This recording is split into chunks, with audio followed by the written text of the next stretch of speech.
E olha, para falar a respeito do cenário internacional, oferta global, também da Argentina. A Argentina que teve uma chuva um pouco mais expressiva, principalmente na província de Buenos Aires, que é a região de maior produção no país vizinho, mas que vive um cenário bastante complexo em termos climáticos que ameaça a sua produção, assim como o Rio Grande do Sul aqui no Brasil. Para falar desses temas e como que isso acaba por afetar o mercado internacional e os negócios com soja em Chicago, nós vamos conversar agora ao vivo pela internet com o analista Aaron Edwards, que fala ao vivo, direto da Flórida, nos Estados Unidos. Aaron, obrigado pela sua participação aqui no Agricultura BR, que você tem um ótimo ano, você e a sua equipe. E olha, tivemos ali alguns sobressaltos em relação ao mercado financeiro, principalmente, que mexeu com dólar index, teve uma alta também bastante relevante, petróleo também apresentou dados tanto de alta quanto depois, posteriormente, de queda. Como que você avalia este momento para o mercado internacional da soja quanto à oferta e demanda? Boa tarde, seja bem-vindo.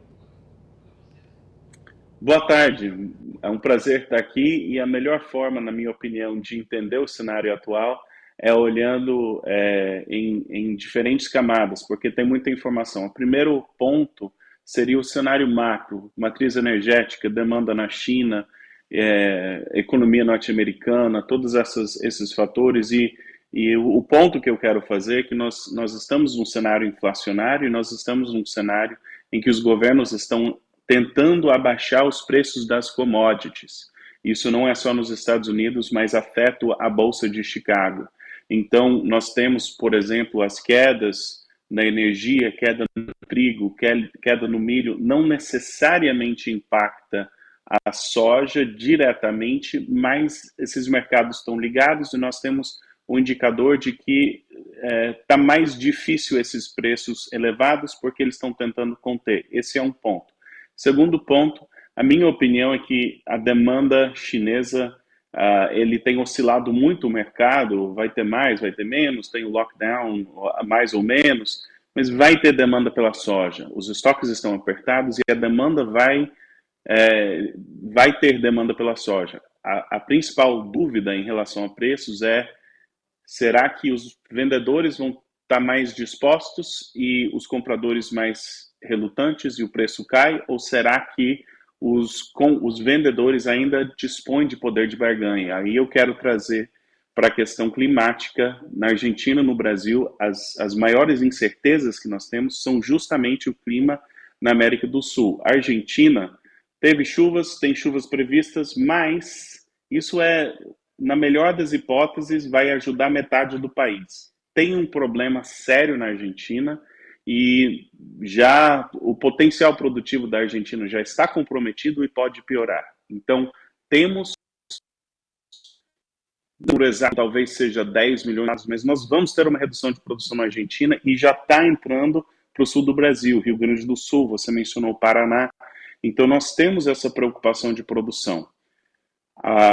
O resultado final disso é que, com esses choques de produção, eu acho que nós temos chances de maiores preços no curto prazo, janeiro, fevereiro, uma disparada de preços é possível no curto prazo com essas incertezas de produção, e com a demanda forte, eu acho que nós temos oportunidades de bons preços no segundo semestre, e tem a possibilidade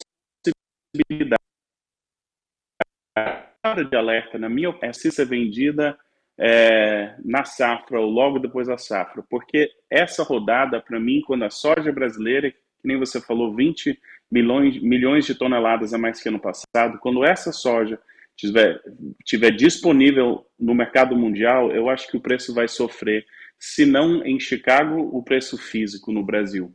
E esse seria o ponto que você tem que tomar cuidado se você é vendedor, na minha opinião. Essa venda pressionada no período da safra.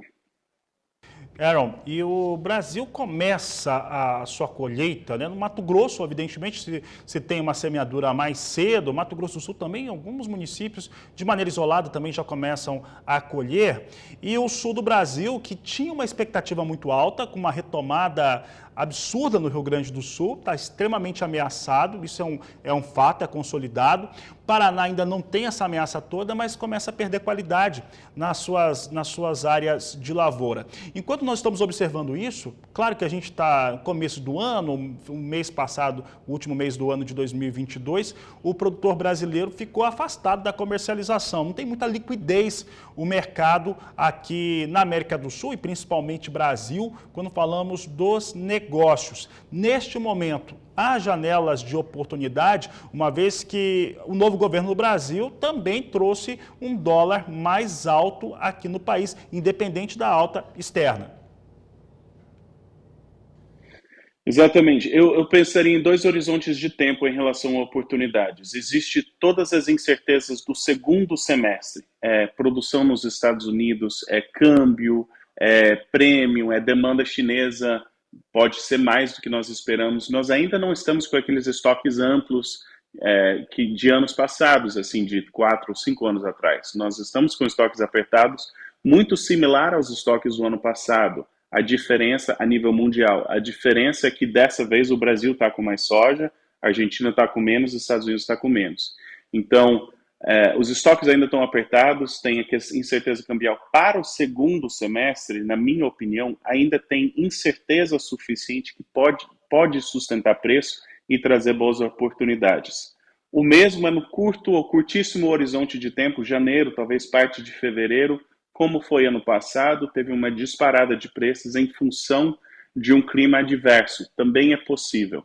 Mas a questão é abastecimento. Então, é menos o calendário e mais o evento. O que acontece? A primeira soja, ela já é escoada ou para exportação ou para toda a demanda que está atrasada querendo essa soja disponível. Aí tem parte da soja que é armazenada, mas tem um monte de soja no Brasil que costuma estar disponível na safra e não tem um lar, não tem demanda atual disponível e não tem armazenagem, e essa soja tem que ser vendida na safra. Essa é a soja que costuma derrubar preços, e a palavra é minimizar a quantidade que precisa ser vendido na safra. Ou vende antecipadamente, ou tem um plano para segurar isso um pouco mais para o segundo semestre.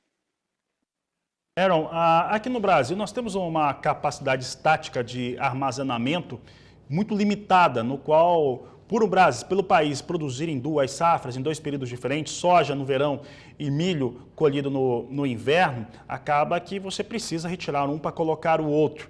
Nos últimos 2 meses, e agora no começo do ano, nós estamos vendo com muita clareza um embarque mais forte de milho no Brasil, volumes realmente que chamam a atenção, e claro que isso é visando também liberar essa situação dos armazéns, dessa estática que é baixa neste momento.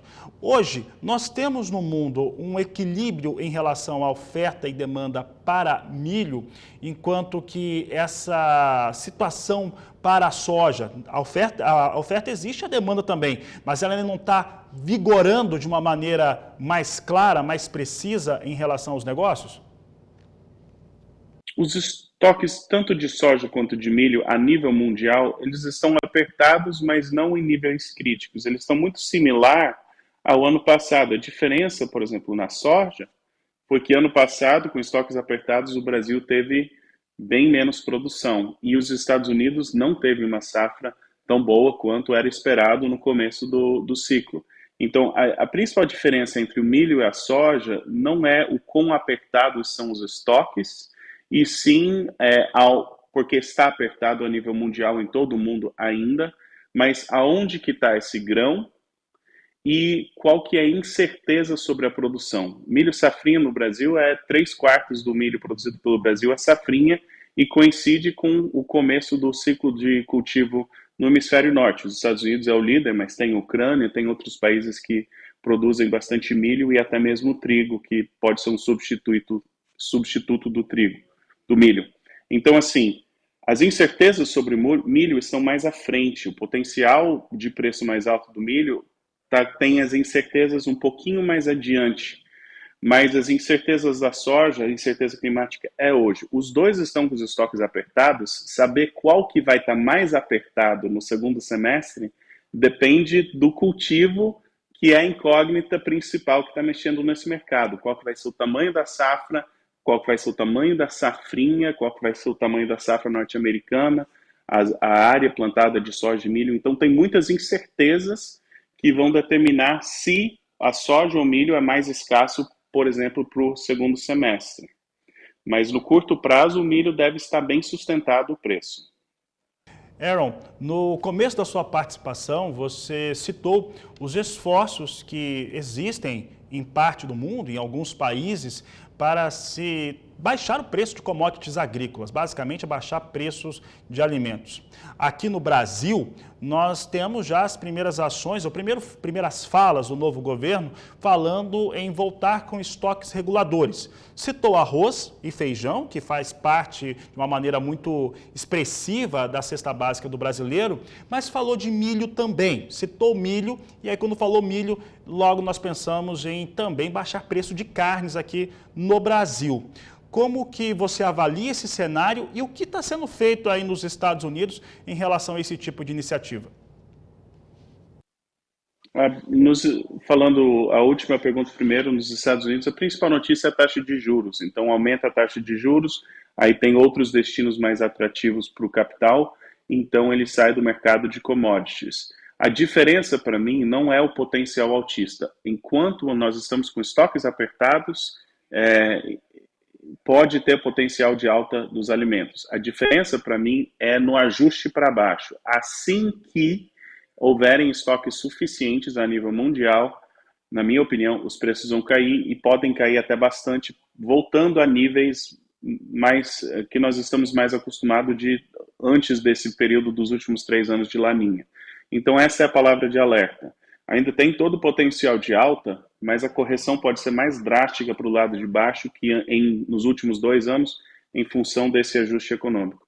Falando do Brasil, eu sem fazer comentários sobre a política em si, mas o Brasil, na minha opinião, tem uma vocação tremenda na pecuária e seja através da exportação de milho ou através da exportação de carne ou de boi ou produtos pecuários, essa tendência do Brasil crescer tanto na produção do milho e na produção pecuária, os fatores econômicos são muito fortes a favor disso e eu acho que vai ser uma tendência aí para a década para frente, que nós vamos ver repetidas vezes crescimento de milho, crescimento de produção pecuária e muito provavelmente exportações pecuárias também. Então, se baixar o preço, pode ser no mercado doméstico, mas também no mercado de exportação tem vantagens. Então, eu vejo essa dobradinha de expansão de milho, expansão de pecuária, como uma forte tendência do agro brasileiro, independente das políticas. Tá certo. Aaron Edwards, eu agradeço a sua participação aqui no Agricultura BR, no canal do Boi. Uma ótima tarde a você. Também.